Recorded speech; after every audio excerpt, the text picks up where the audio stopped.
Historia 1. El enterrador de memorias. Soy el padre Clemente Vázquez y durante mis 40 años de ministerio en la parroquia de San Lorenzo, en Gijón, he sido testigo de muchos misterios que desafían toda explicación racional. Pero ninguno me ha perturbado tanto como lo que descubrí sobre Aurelio Mendoza, el sepulturero del cementerio municipal que trabajó allí durante 3 décadas. Era el invierno de 1987 cuando comencé a notar las primeras anomalías. El cementerio de Gijón, con sus cipreses centenarios y sus lápidas desgastadas por la brisa del Cantábrico, siempre había tenido un aire melancólico, pero algo había cambiado. Los familiares de los difuntos comenzaron a acudir a mí con quejas extrañas. No encontraban las tumbas de sus seres queridos, a pesar de haber estado allí días antes para llevar flores. Al principio pensé que era la confusión natural del dolor, pero pronto me di cuenta de que había un patrón inquietante. Las personas que visitaban regularmente el cementerio comenzaron a experimentar lagunas en su memoria. Doña Carmen, que durante 20 años había cuidado la tumba de su esposo, llegó a mi despacho llorando porque no recordaba dónde estaba enterrado. Don Ramón, un hombre de memoria prodigiosa, olvidó el nombre de su hijo fallecido en accidente. Decidí investigar por mi cuenta. Una madrugada de febrero, cuando la niebla se alzaba desde el mar, creando formas espectrales entre las tumbas, me dirigí al cementerio. El frío húmedo se colaba por mi sotana mientras caminaba entre los senderos de grava, escuchando únicamente el eco de mis pasos y el distante murmullo de las olas. Fue entonces cuando vi a Aurelio Mendoza trabajando bajo la luz mortecina de una linterna. Pero no estaba cavando una tumba común. Sus movimientos eran rituales, casi ceremoniales, mientras depositaba objetos en una fosa recién abierta. Fotografías familiares, cartas de amor amarillentas, juguetes de niños, anillos de boda, medallas de santos, objetos que parecían palpitar con una extraña energía en la penumbra. «¿Qué haces, Aurelio?», le pregunté, acercándome con cautela. Mi voz resonó entre las lápidas como un eco fantasmal. Se volvió hacia mí con ojos vidriosos, como si despertara de un trance profundo. «Padre Clemente», murmuró con voz ronca, «ellos me lo piden, los recuerdos pesan demasiado, necesitan descansar». «¿Quiénes te lo piden?» «Los olvidados», susurró, señalando las tumbas más antiguas del cementerio.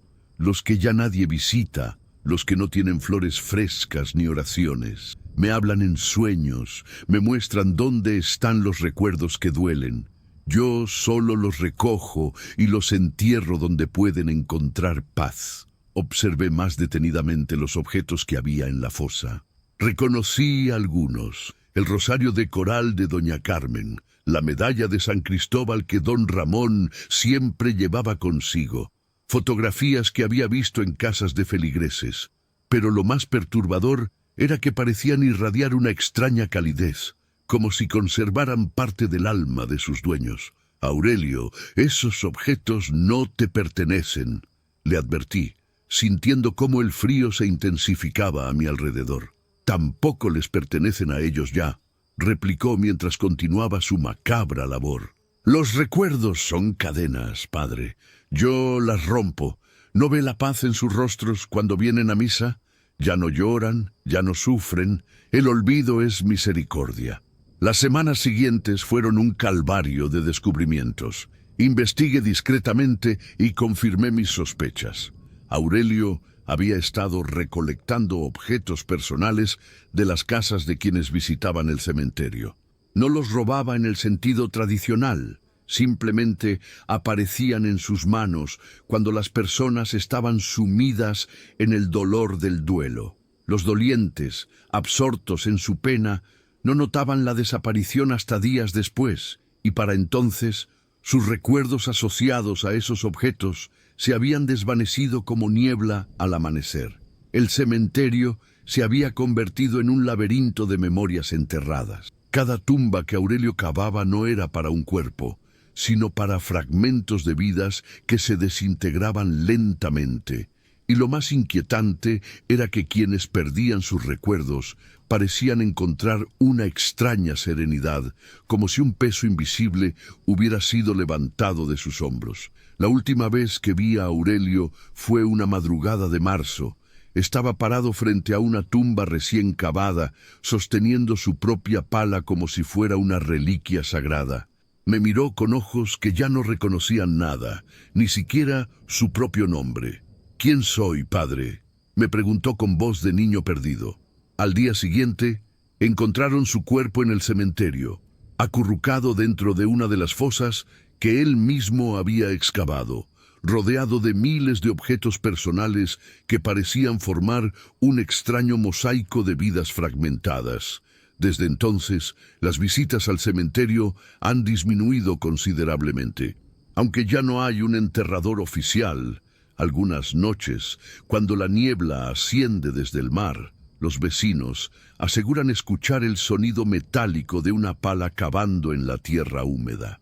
Y yo, que debería traer consuelo a mis feligreses, me pregunto si Aurelio encontró finalmente la paz que tanto buscaba, o si aún sigue enterrando memorias en algún lugar más allá de nuestra comprensión, liberando a las almas del peso de recordar.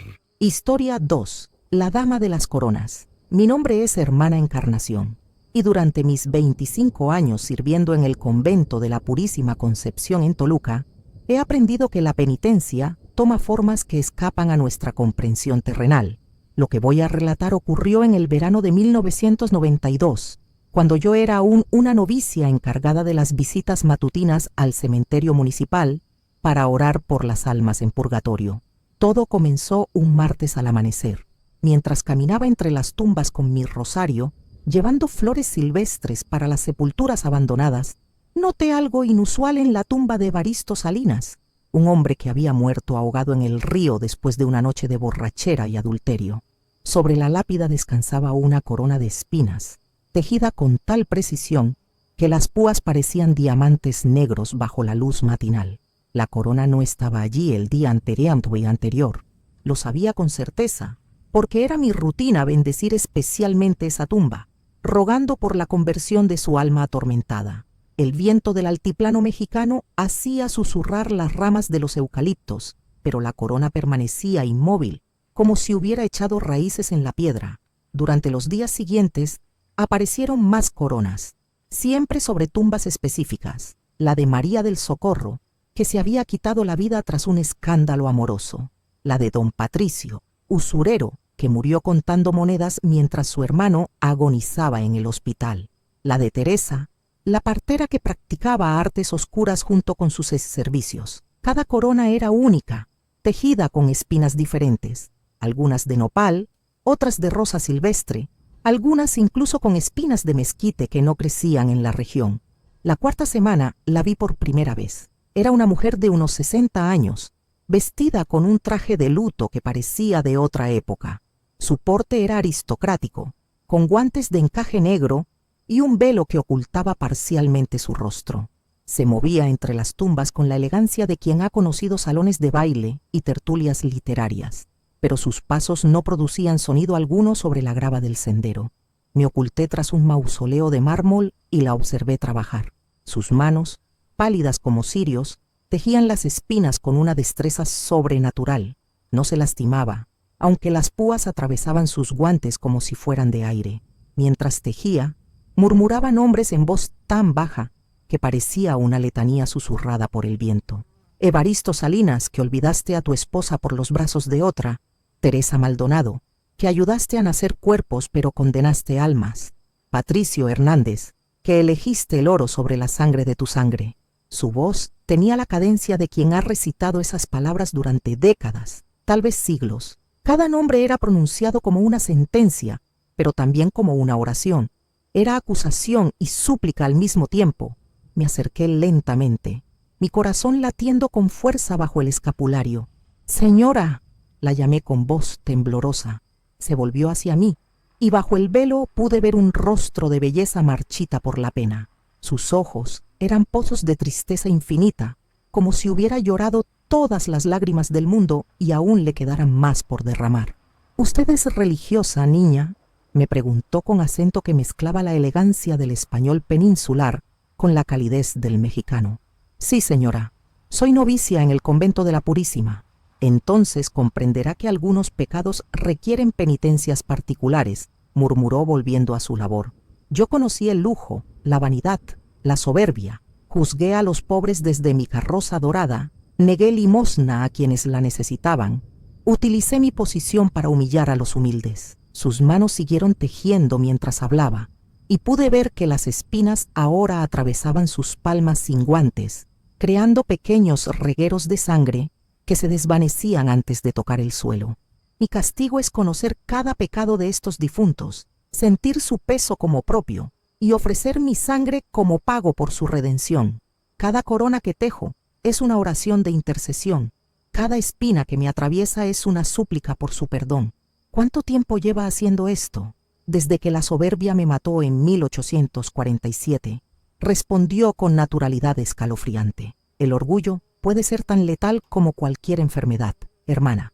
Yo morí de desprecio hacia los necesitados, y ahora sirvo eternamente a quienes murieron despreciándose a sí mismos. Cuando parpadeé ya no estaba. Solo quedaba la corona recién tejida sobre la tumba de Remedios Fuentes, la mujer que había vendido a su propia hija por dinero para el pulque. Desde entonces, cada amanecer encuentro nuevas coronas. Los familiares de los difuntos las toman por ofrendas piadosas de algún benefactor anónimo, pero yo sé la verdad.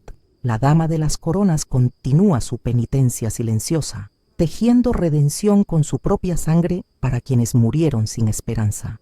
Y algunas noches, cuando el viento arrastra el aroma de las espinas florecidas, me pregunto si su sacrificio eterno es suficiente para lavar los pecados de toda una eternidad, o si existe una matemática divina que solo Dios comprende. Historia 3. El osario danzante. Me llamo Modesto Herrera, soy sacerdote. Llevo 32 años oficiando en la parroquia de San Nicolás de Bari, en Burgos. He visto morir a 3 generaciones de feligreses. He consolado viudas. He bautizado nietos de mis primeros bautizados. Pero nunca había visto bailar a los muertos. El osario del cementerio de San José data del siglo XIV. Es una construcción circular de piedra caliza, con ventanas estrechas como ojos ciegos. Durante siglos se apilaron allí los huesos de quienes ya no cabían en las fosas comunes. Fémures junto a costillas, cráneos sobre tibias. Un laberinto óseo que siempre me había parecido en paz. Todo cambió en octubre del año pasado. El sepulturero municipal, Cándido Ruiz, llegó a mi despacho una mañana. Temblaba. Sus ojos enrojecidos delataban una noche sin dormir. «Padre Modesto», murmuró, «los huesos se mueven». Pensé que el alcohol había vuelto a apoderarse de él. Cándido había luchado contra la botella durante años, pero su aliento no olía a vino, olía a miedo. «Explícate, Cándido». Anoche fui a cerrar las verjas, escuché música muy bajita, como de flautas antiguas, miré hacia el osario y... se detuvo. Sus manos temblaron más fuerte. ¿Qué viste? Los huesos estaban organizados, formando esqueletos completos, y bailaban, padre, bailaban en círculos, como en las danzas que hacían los peregrinos medievales. Lo acompañé esa misma tarde al cementerio. El osario parecía normal. Huesos dispersos, polvo de siglos, silencio. Esa noche volví solo. Las campanas de la catedral habían dado las 11 cuando llegué. El viento de Castilla susurraba entre los cipreses. Llevé una linterna, pero no la encendí. Quería que mis ojos se acostumbraran a la oscuridad. A las 11:30 comenzó la música. Era sutil al principio, como el murmullo de las hojas secas, pero gradualmente se definió. Flautas de hueso, tambores hechos con cráneos, arpas construidas con costillas tensas, una melodía que mi mente reconoció sin haberla escuchado jamás. Era música de muerte, música de celebración fúnebre, música medieval.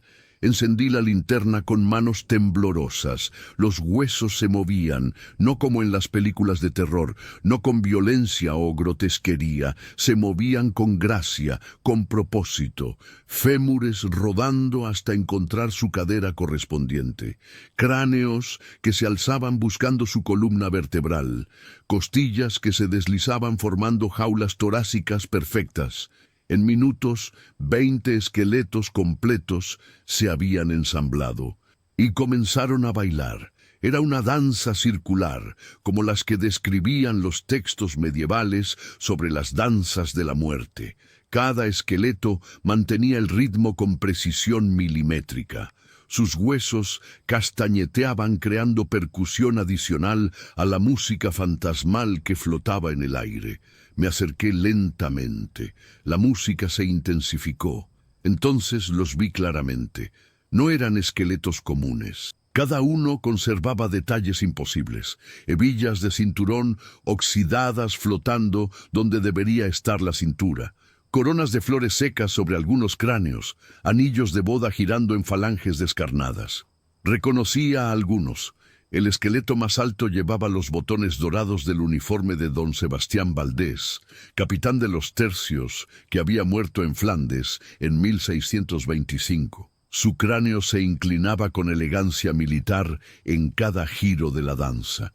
Otro esqueleto, más pequeño, mantenía los restos de un velo nupcial. Era Esperanza Moreno, muerta de peste el día de su boda en 1348.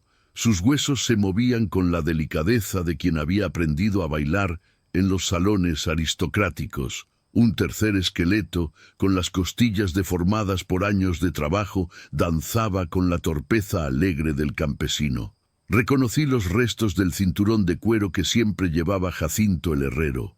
Todos bailaban, nobles y plebeyos, soldados y artesanos, damas y sirvientas. La muerte los había igualado, pero la danza los unía en una celebración que trascendía los siglos. Me quedé observando hasta que las campanas dieron las 3 de la madrugada. Entonces, como si hubieran escuchado una orden inaudible, los esqueletos se detuvieron. La música se desvaneció como humo. Uno por uno, comenzaron a desmontarse. Los huesos rodaron de vuelta a sus posiciones originales. El osario volvió a ser un depósito silencioso de restos mortales. Regresé las siguientes 5 noches, siempre la misma rutina. La música comenzaba a las 11:30, los huesos se organizaban, la danza duraba hasta las 3. Después, el silencio. La 6ª noche no pude ir. Había un funeral que requería mi presencia hasta altas horas. Al día siguiente, Cándido me esperaba en la puerta de la parroquia. «Padre», me dijo con voz extraña, «anoche no hubo música, pero cuando llegué esta mañana había un hueso nuevo en el osario, uno que no estaba antes». «¿Cómo lo sabes?» «Porque aún tenía carne». Desde entonces, cada noche que falto a presenciar la danza, aparece un hueso fresco en el osario, como si mi ausencia alterara el equilibrio entre los vivos y los muertos, como si mi presencia fuera necesaria para que la celebración eterna continúe. Y ahora, mientras escribo esto, a las 11 de la noche, escucho las primeras notas de las flautas fantasmales llamándome. La danza está por comenzar. Y yo debo asistir, siempre debo asistir. Historia 4. Las tumbas gemelas. No sé si esto que voy a contar realmente ocurrió, o si mi mente, después de 60 años de clausura en el convento de Santa Clara de Jaén, ha comenzado a crear realidades que solo existen en los pliegues del alma.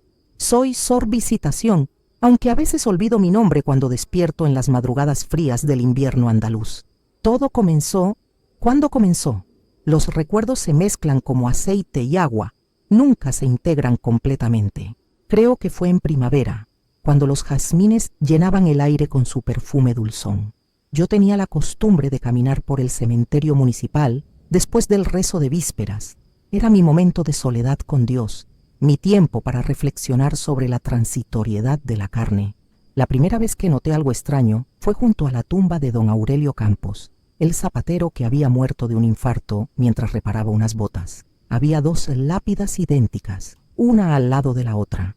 La misma inscripción, las mismas fechas, los mismos adornos de hierro forjado.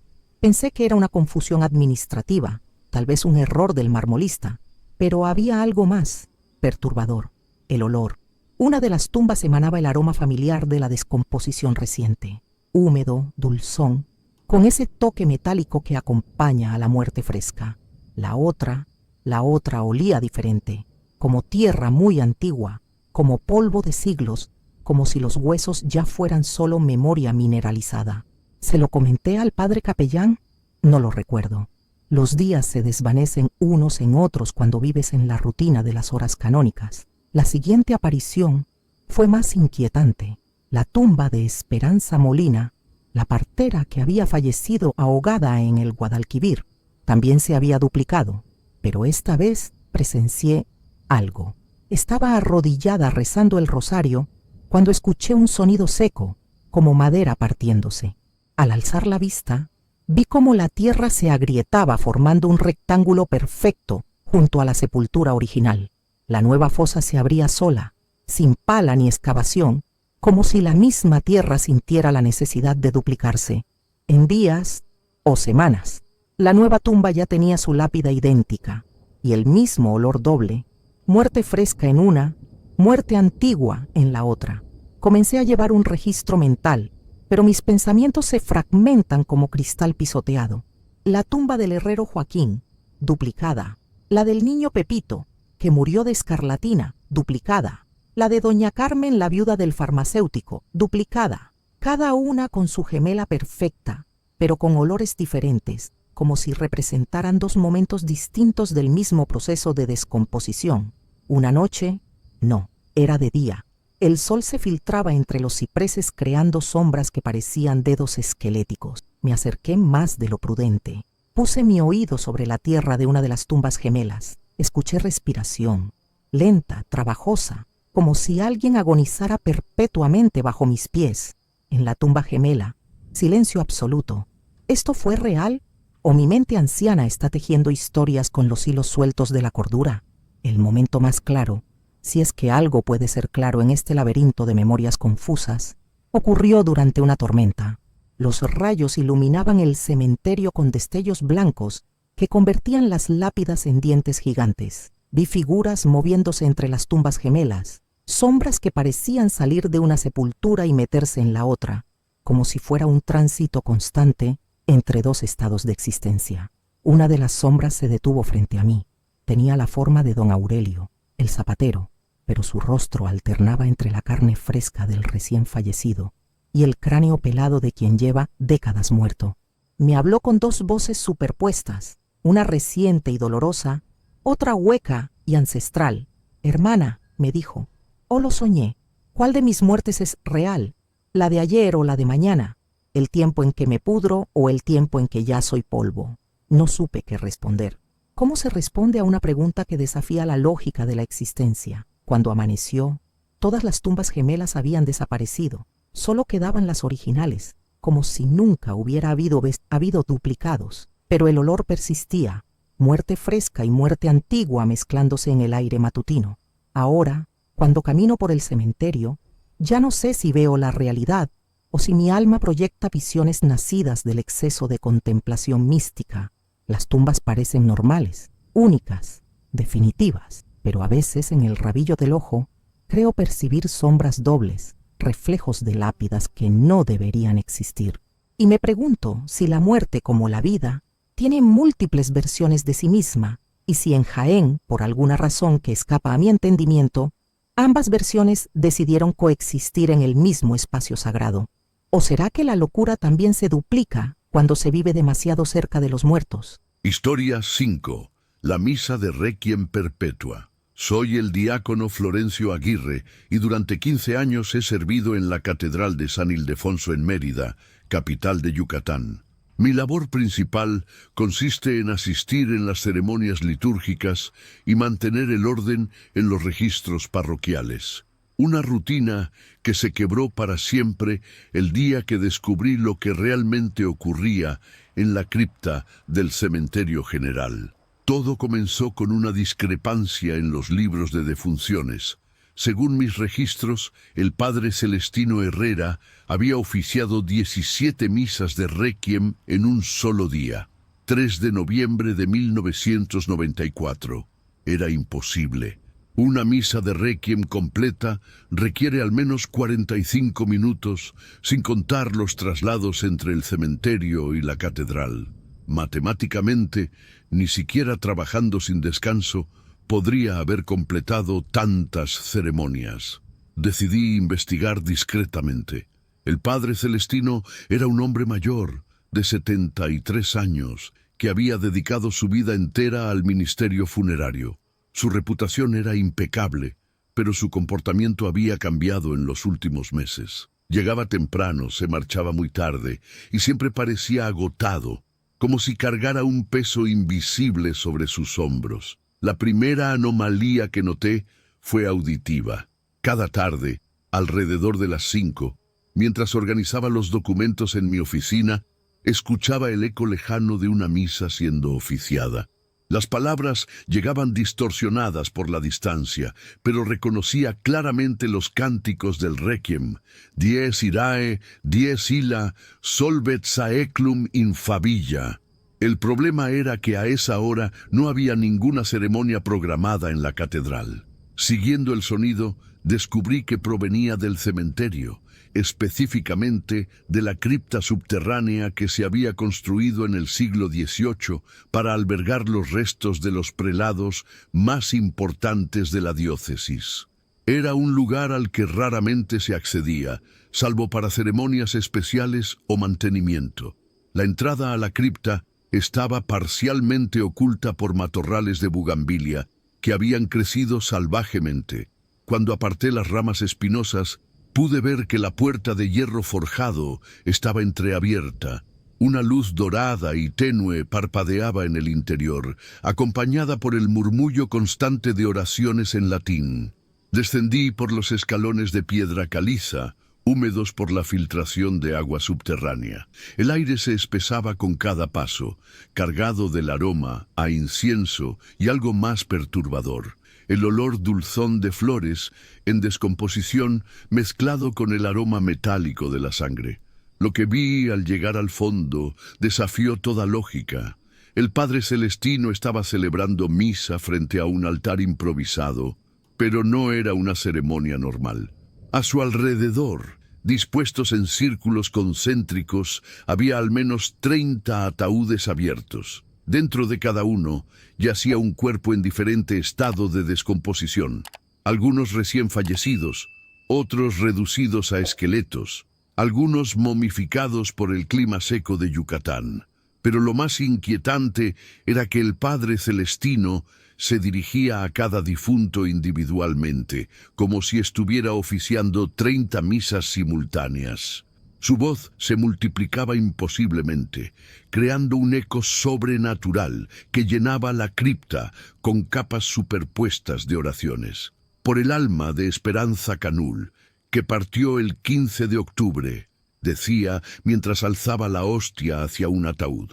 Por el alma de Roberto Medina, que murió en accidente el 20 de septiembre, continuaba sin pausa, dirigiéndose a otro féretro.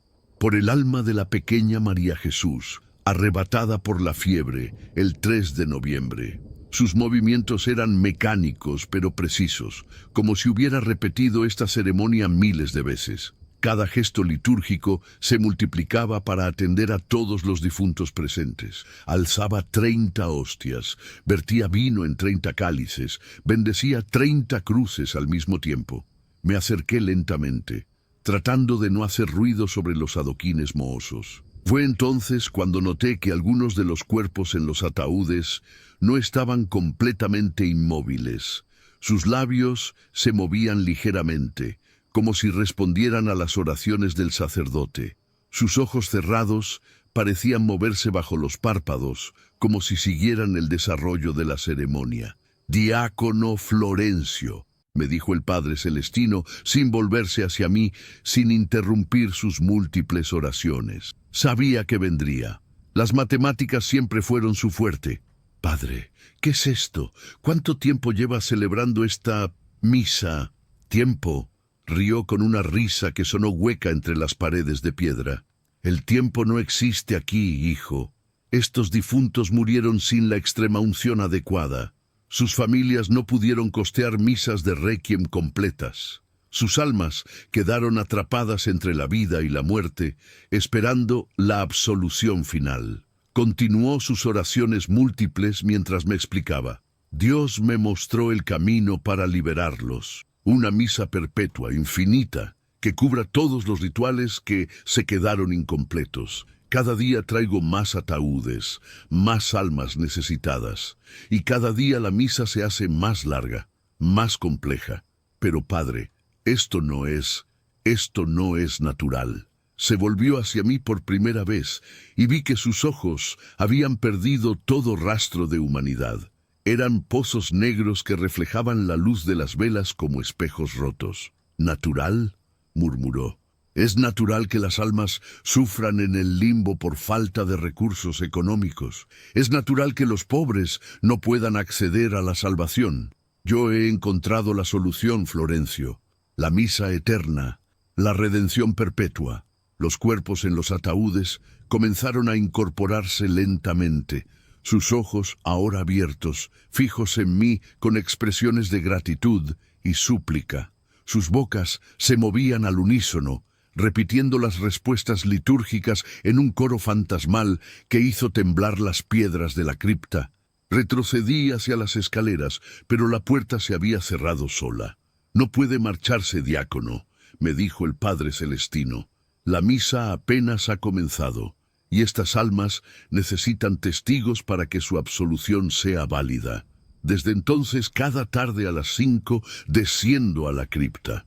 No por voluntad propia, sino compelido por una fuerza que no puedo explicar. Participo en la misa perpetua, respondiendo a oraciones que nunca terminan, siendo testigo de una redención que desafía las leyes divinas y humanas. Y cada día, el Padre Celestino trae más ataúdes, la misa se hace más larga, y yo siento que mi propia alma comienza a necesitar la absolución que solo puede encontrar en esta ceremonia infinita, en esta cripta donde el tiempo se ha detenido y la muerte se ha vuelto una oración sin fin. Historia 6.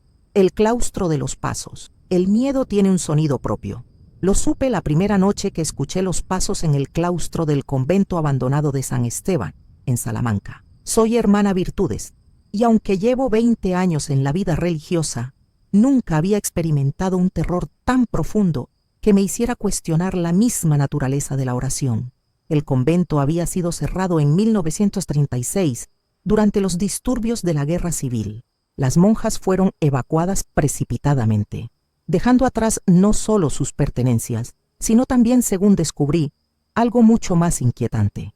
Yo había sido enviada allí en octubre de 1995 para hacer un inventario de los objetos religiosos que podrían ser trasladados a otras congregaciones. La primera noche dormí en la antigua celda de la Madre Superiora, el único lugar donde aún funcionaba la calefacción.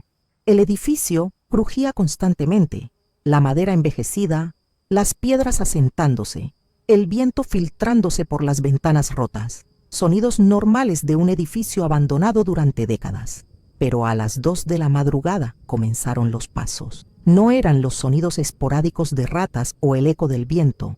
Eran pasos humanos, rítmicos, siguiendo un patrón específico que reconocí inmediatamente: el caminar meditativo de las monjas durante la oración nocturna. Paso lento, pausa, paso lento, pausa. El ritmo exacto que yo misma había practicado miles de veces en mi propio convento. Me levanté temblando, no solo de frío. El aire nocturno de Salamanca se filtraba por cada grieta, convirtiendo mi aliento en vaho. Tuve que ponerme el hábito completo antes de atreverme a salir de la celda. Mis manos temblaban tanto que tardé varios minutos en atar correctamente el cordón de mi cintura. Los pasos provenían del claustro principal. Cuando llegué al balcón superior que daba al patio central, el frío me golpeó como una bofetada. Pero no era el frío de octubre. Era un frío húmedo, penetrante, que parecía emanar de las mismas piedras, un frío que se metía en los huesos y los hacía doler.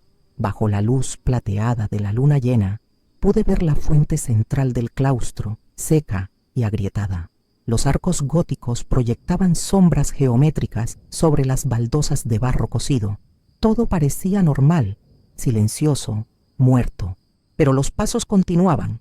Caminaban por el corredor inferior siguiendo el perímetro del claustro. Paso lento, pausa para la oración, paso lento, pausa. Pude contar exactamente 12 pasos, pausa de 30 segundos, 12 pasos más. Era el patrón tradicional del rosario ambulante, cuando las monjas combinaban la oración del rosario con el caminar meditativo. Lo más perturbador era que podía escuchar múltiples conjuntos de pasos. No era una sola persona, eran varias, caminando al unísono, pero cada una en un punto diferente del círculo, como si una comunidad completa de monjas estuviera realizando su penitencia nocturna. Me quedé paralizada en el balcón, agarrándome a la balaustrada de piedra hasta que mis nudillos se pusieron blancos. El frío era tan intenso que mis lágrimas se convertían en escarcha antes de llegar a mis mejillas, pero no podía moverme. Una fascinación terrible me mantenía clavada allí, escuchando esa procesión invisible. Entonces escuché las voces. Eran susurros, apenas audibles, pero inequívocamente humanos. Mujeres rezando el rosario en latín, con la cadencia lenta y solemne que conocía también. Ave María, gratia plena, Dominus tecum.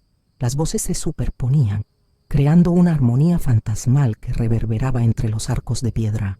Y entonces las vi, no como figuras sólidas, sino como distorsiones en el aire frío, como ondas de calor invertidas, creando ondulaciones transparentes que se movían siguiendo el patrón de los pasos. Pude contar 7 figuras, todas caminando lentamente, todas con las manos juntas en posición de oración, todas siguiendo el mismo ritmo ancestral.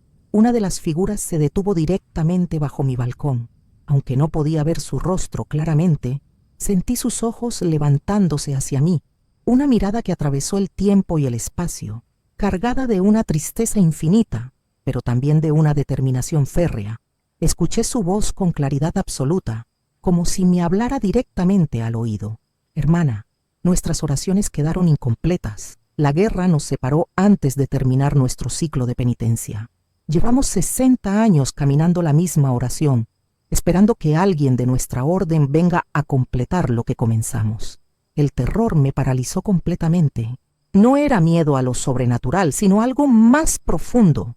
El miedo a una responsabilidad que no sabía si podría asumir. ¿Qué necesitan de mí?, susurré con voz temblorosa. Únete a nosotras. Completa el rosario que dejamos a medias. Solo así podremos encontrar descanso. Las otras figuras se habían detenido también, todas mirándome con esa misma súplica silenciosa. El aire se espesó tanto que respirar se volvió doloroso. El frío se intensificó hasta convertirse en una presión física que me empujaba hacia las escaleras. Bajé lentamente, como en trance. Mis pies descalzos tocaron las baldosas heladas del claustro, y inmediatamente sentí una conexión extraña con ese lugar, como si las piedras reconocieran mis votos religiosos, como si el suelo mismo supiera que yo pertenecía a la misma tradición que esas monjas espectrales. Me uní a su procesión, caminé con ellas durante horas, rezando el rosario en latín, sintiendo cómo mi voz se fusionaba con las suyas en una armonía que trascendía la muerte. El frío dejó de molestarme, los pasos dejaron de sonar extraños, todo se volvió natural, necesario, sagrado. Cuando amaneció estaba sola en el claustro, pero algo había cambiado en mí, algo esencial. Cada noche desde entonces, sin importar dónde me encuentre, a las 2 de la madrugada siento la llamada irresistible de regresar a ese claustro.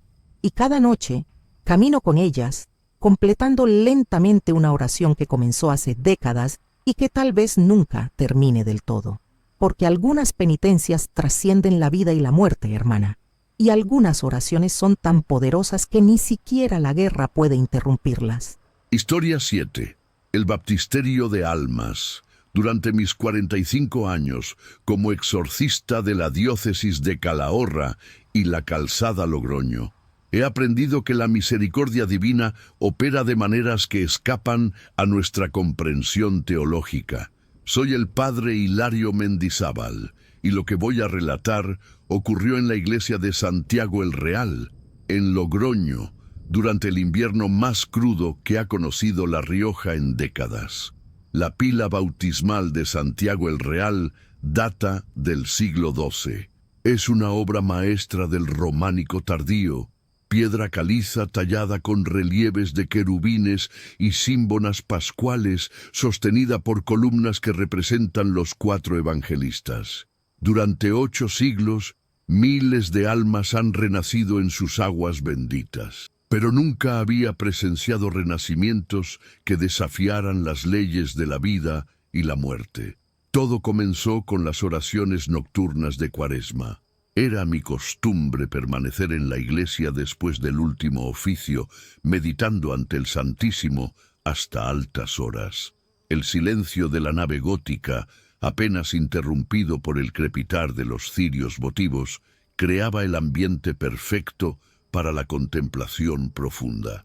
La primera manifestación ocurrió durante mi vigilia del miércoles de ceniza. Aproximadamente a las 2 de la madrugada, escuché un sonido que inicialmente confundí con una gotera, el goteo rítmico del agua cayendo sobre piedra. Pero no llovía esa noche, y todas las tuberías de la iglesia habían sido revisadas recientemente. Me dirigí hacia el baptisterio, situado en una capilla lateral dedicada a San Juan Bautista. La pila estaba completamente seca, como siempre permanecía entre ceremonias. Sin embargo, el sonido del agua continuaba, cada vez más intenso, como si un manantial invisible estuviera llenando gradualmente el recipiente sagrado. Encendí las velas del baptisterio y bendije el espacio con agua bendita de mi aspersorio personal.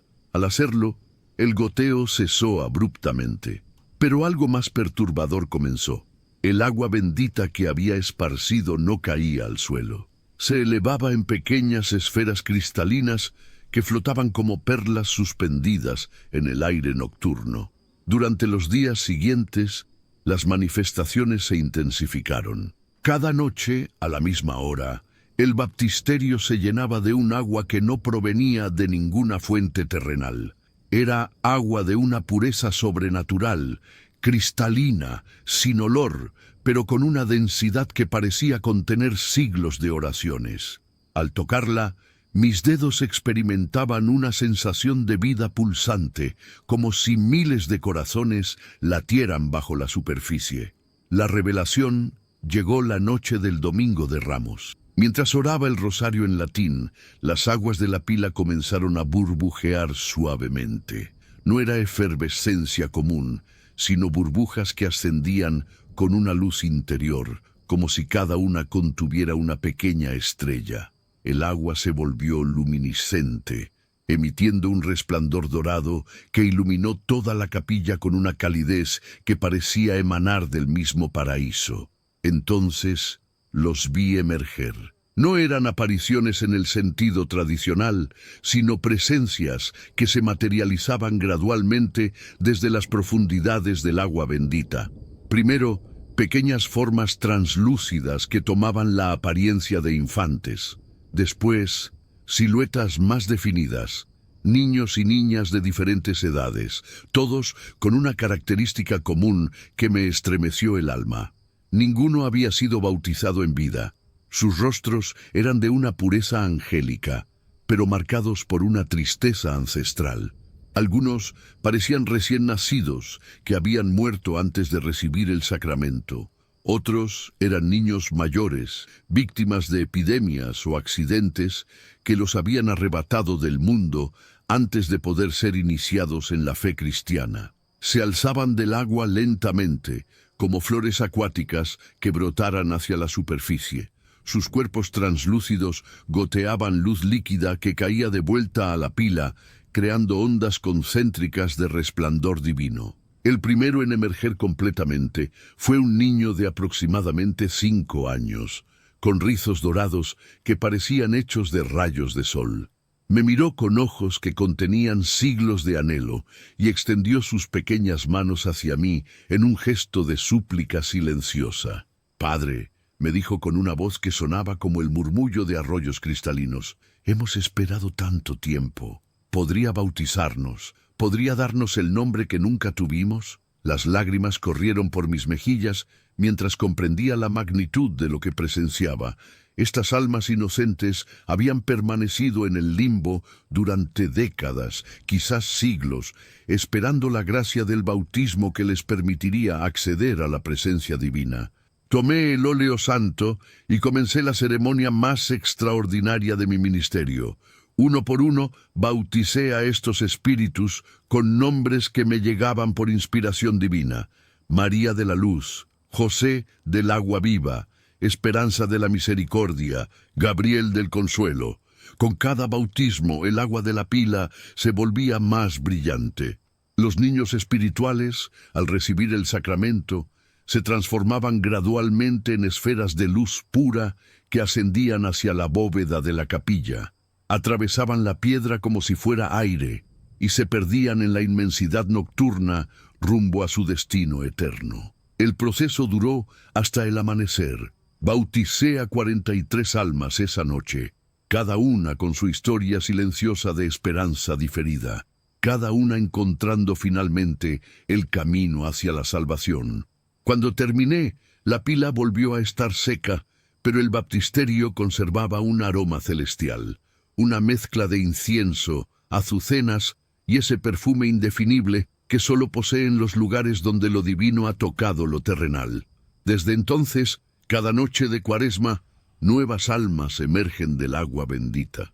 Niños que murieron sin nombre, infantes que partieron antes de conocer el amor de Cristo, pequeños que esperaron pacientemente en el umbral de la eternidad hasta encontrar a un sacerdote dispuesto a completar su iniciación espiritual. Y yo continúo mi ministerio nocturno, sabiendo que cada bautismo que realizo no solo salva un alma, sino que completa un plan divino que trasciende el tiempo y la muerte. Porque la misericordia de Dios, hermanos, no conoce límites temporales. Y el agua bendita, cuando es tocada por la gracia, se convierte en puerta entre los mundos. Historia 8. La escuela nocturna. Hay recuerdos que se vuelven más nítidos con el paso de los años, como si el tiempo, en lugar de difuminarlos, les diera una claridad terrible. Soy Sor Purificación Herrera, tengo 82 años, y lo que voy a contar ocurrió hace 40 años en el orfanato de San Vicente de Paul, en Chihuahua.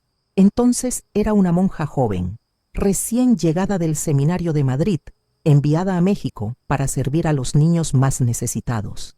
El orfanato albergaba a 63 niños entre los 5 y los 14 años, huérfanos de la pobreza, del abandono, de la violencia que azotaba el norte de México en aquellos años turbulentos. Mi labor era enseñar las primeras letras y la doctrina cristiana a los más pequeños, mientras que Sor Remedios se encargaba de los mayores.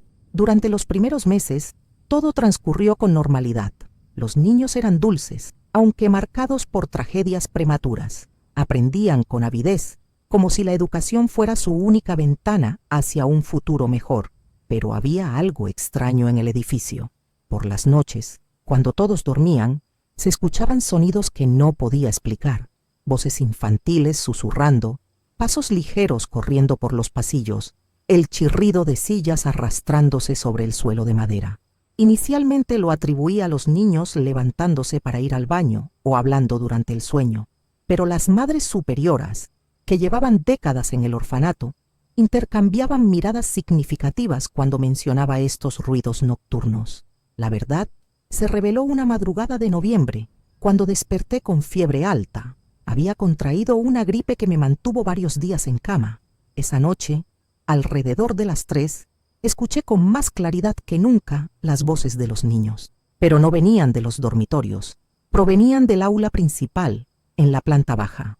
Me levanté temblando, tanto por la fiebre como por una inquietud que no sabía nombrar.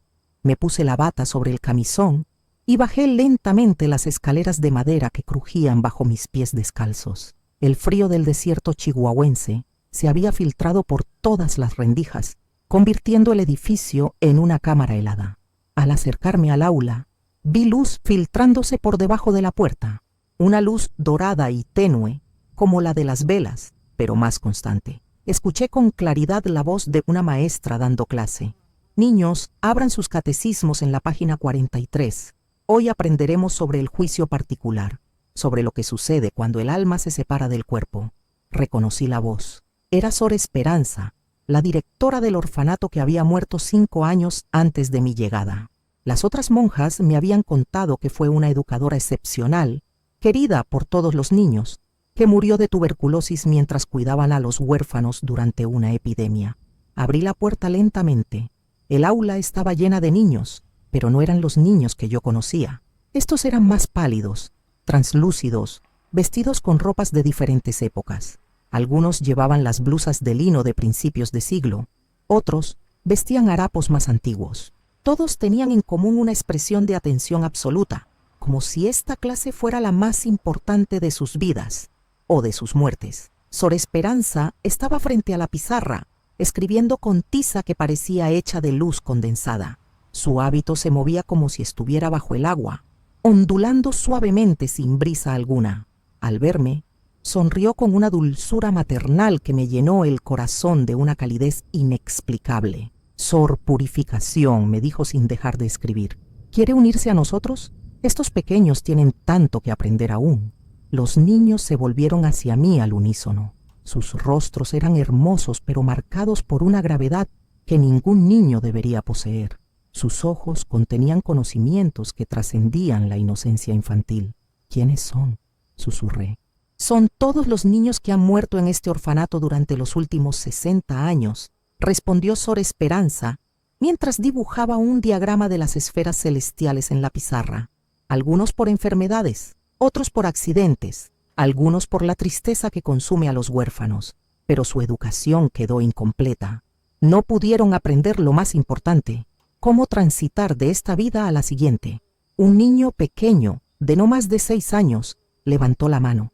Maestra Esperanza, ¿es cierto que en el cielo no hay orfanatos? Es cierto, pequeño Manuel.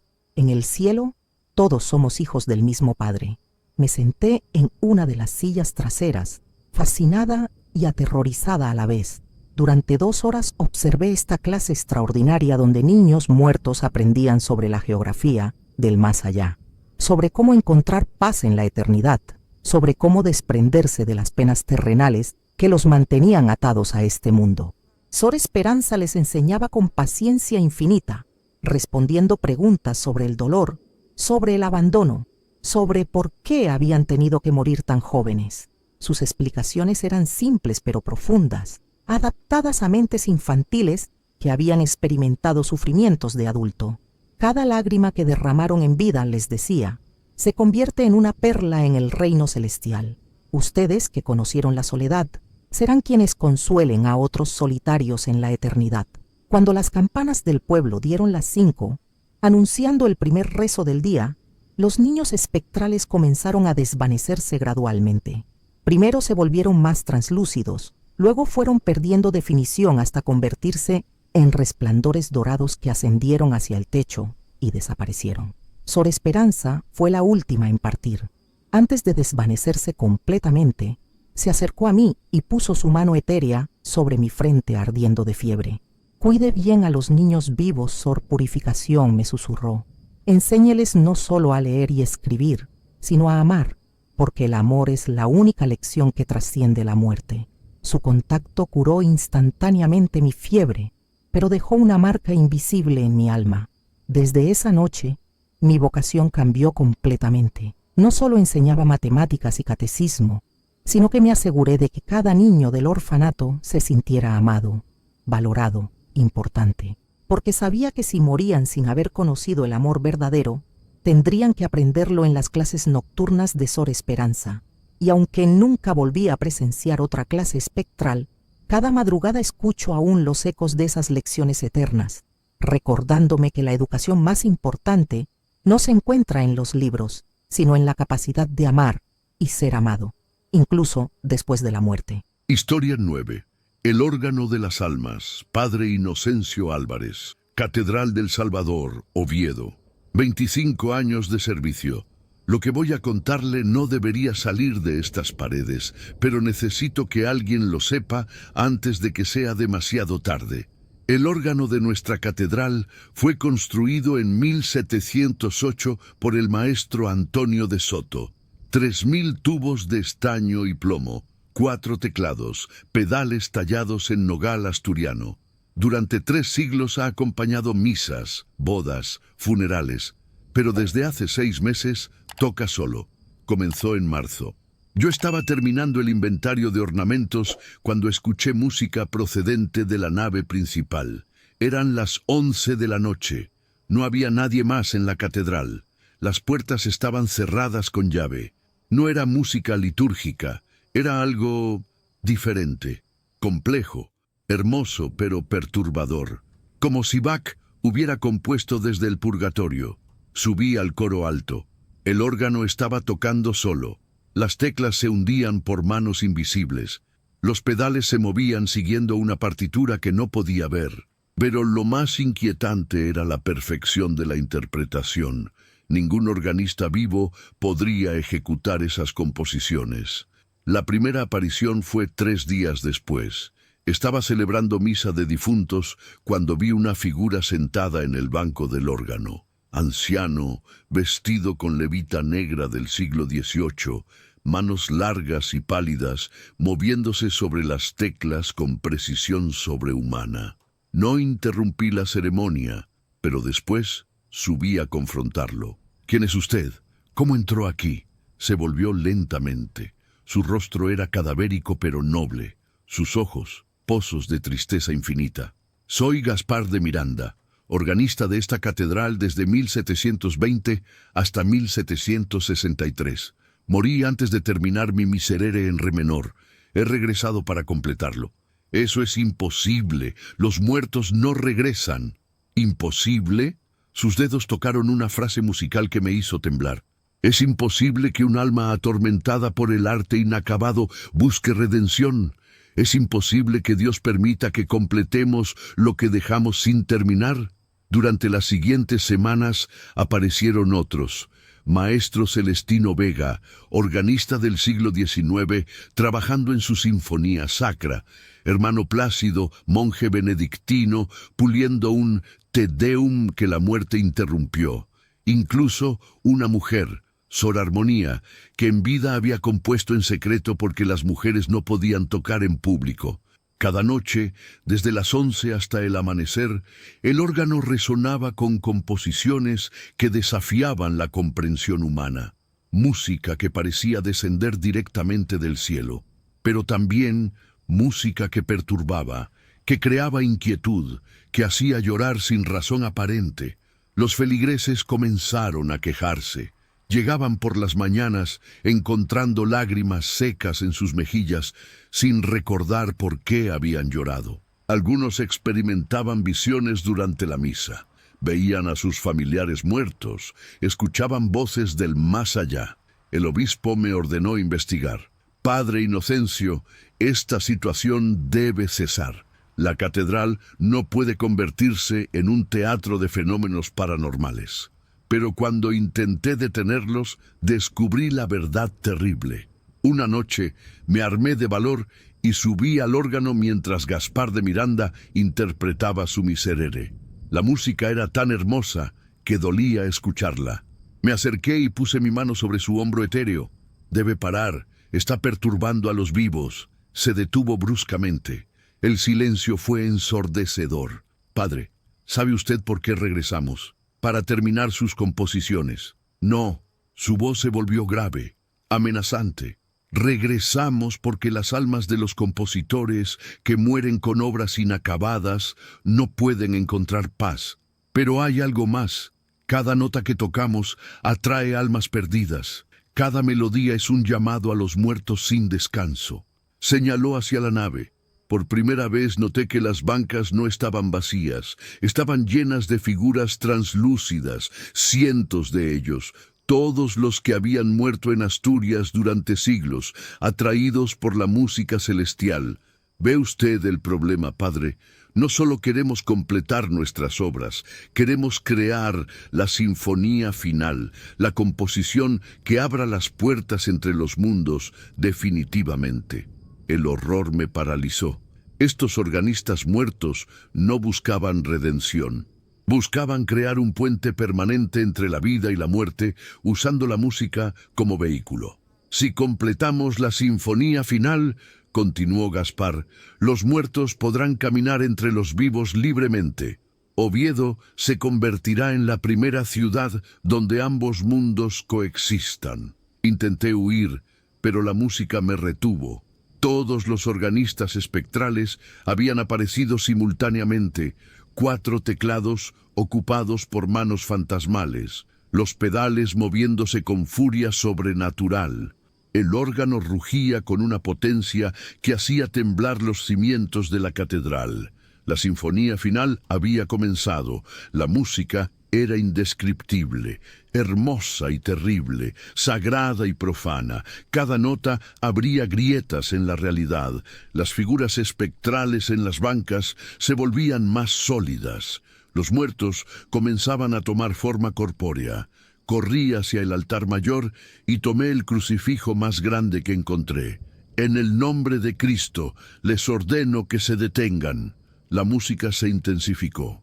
Los organistas se rieron. ¡Cristo!, gritó Gaspar por encima de la sinfonía demencial.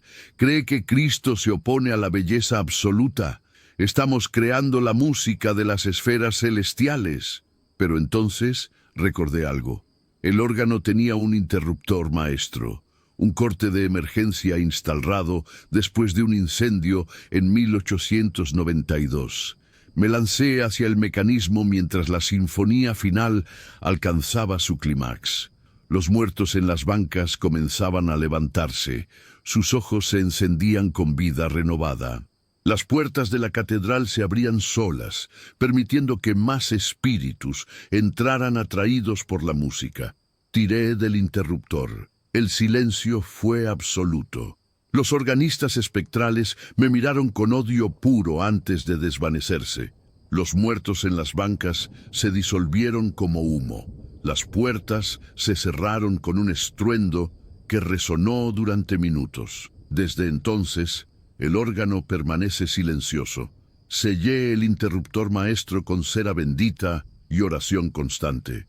Pero cada noche escucho susurros en los tubos de metal, voces que me prometen venganza, melodías fragmentadas que intentan completarse, y sé que algún día, cuando yo muera, seré el siguiente organista espectral que regrese a terminar lo que dejó incompleto. Porque la música, Padre, es más poderosa que la muerte, y la sinfonía final aún espera ser completada. Historia 10. La maternidad eterna. Hermana Natividad Castellanos, enfermera obstétrica durante 32 años en el Hospital Provincial de Castellón. Los expedientes que manejo son estrictamente confidenciales, pero el caso que documento trasciende cualquier protocolo médico convencional. El Hospital Provincial cerró su ala de maternidad en 1987 tras una serie de complicaciones administrativas y presupuestarias. Durante 40 años, esas salas habían atendido aproximadamente 12.000 nacimientos. También registraron 236 casos de mortalidad materna durante el parto, cifra elevada incluso para los estándares médicos de la época. En 1993 fui asignada como supervisora del inventario médico del edificio abandonado. Mi función consistía en catalogar equipamiento reutilizable y coordinar el traslado de instrumental quirúrgico a otros centros sanitarios. Era trabajo rutinario de archivo, hasta que los fenómenos comenzaron. Primera anomalía documentada, 15 de octubre de 1993, 03:47 horas. Durante mi revisión nocturna del cuarto piso, escuché claramente el llanto de un recién nacido procedente de la sala de partos número 4. Inicialmente lo atribuí a ecos acústicos del hospital vecino, pero al acercarme, el sonido se intensificó. No era un llanto común. Era el primer grito vital que todo bebé emite al nacer, pero amplificado, como si varios niños lloraran simultáneamente. La sala estaba completamente vacía, las camillas oxidadas, los equipos cubiertos por sábanas polvorientas. Sin embargo, la temperatura de la habitación era notablemente superior al resto del edificio, aproximadamente 37 grados centígrados, la temperatura corporal humana. Segunda anomalía, 13 de noviembre de 1993, 03:47 horas. El patrón temporal se repitió exactamente 29 días después. Luna llena, misma hora, mismo sonido. Esta vez documenté meticulosamente las condiciones: temperatura elevada, humedad del 78% y una presencia que no podía cuantificar científicamente, pero que resultaba innegable. Al encender las luces de emergencia, observé condensación en las ventanas que formaba siluetas reconocibles, contornos de mujeres en posición de parto, figuras de personal médico asistiendo, formas pequeñas que parecían bebés. Tercera anomalía, 12 de diciembre de 1993, 03:47 horas. Esta vez permanecí en la sala desde las 3 de la madrugada, equipada con termómetro, cronómetro y cámara fotográfica.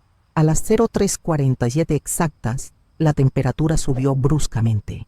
Las condensaciones aparecieron más definidas y entonces escuché voces humanas. Empujé, señora Amparo. Ya coronamos. Es una niña preciosa, señora Dolores. Respire profundo. El bebé está bien posicionado.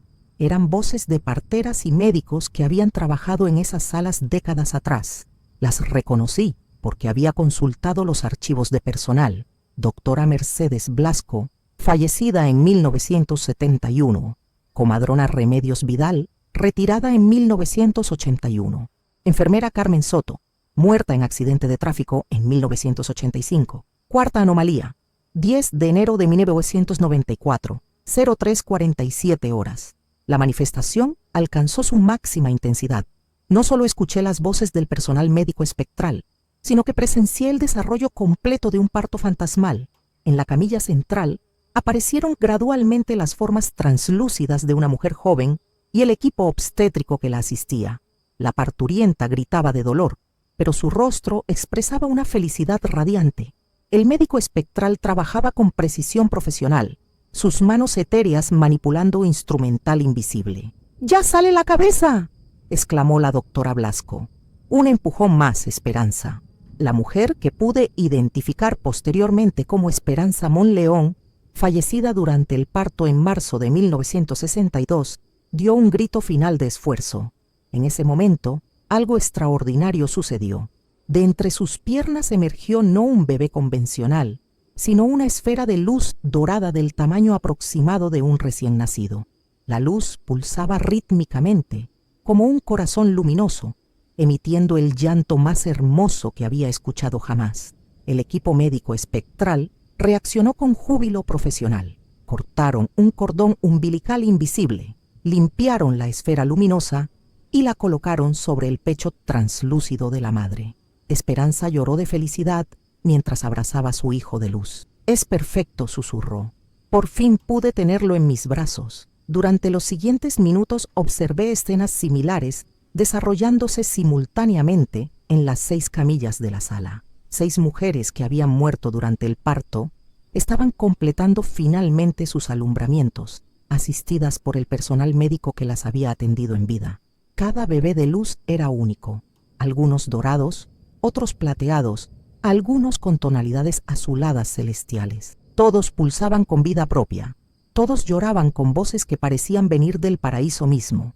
Quinta anomalía, 8 de febrero de 1994, 03:47 horas. Las madres espectrales comenzaron a dirigirse directamente a mí. «Hermana Natividad», me dijo Esperanza mientras amamantaba su bebé luminoso. «¿Podría bautizar a nuestros hijos? Murieron con nosotras antes de recibir el sacramento. ¿Cómo puedo bautizar seres de luz? Con agua bendita y fe verdadera. Nuestros bebés necesitan nombres para poder ascender al reino celestial». Desde esa noche, cada luna llena me convierto en partícipe activo del fenómeno. Traigo agua bendita, óleo santo y registro oficial de bautismos. Una por una, bautizo las esferas de luz con nombres que las madres espectrales me susurran: María de la Esperanza, José del Consuelo, Ana de la Luz Eterna. Con cada bautismo, los bebés luminosos se elevan hacia el techo, atraviesan las vigas de hormigón y desaparecen rumbo a su destino celestial. Las madres los despiden con lágrimas de luz que caen como lluvia dorada sobre las baldosas frías. El hospital sigue oficialmente abandonado, pero la sala de maternidad funciona cada 29 días. Un parto eterno donde el amor maternal trasciende la muerte, donde la vida que no pudo nacer encuentra finalmente su camino hacia la eternidad. Y yo continúo mi labor, sabiendo que cada bautismo que realizo no solo salva un alma inocente, sino que permite a una madre cumplir finalmente su destino más sagrado. Porque la maternidad, hermanos, es más fuerte que la muerte, y el amor de madre no conoce límites temporales ni físicos.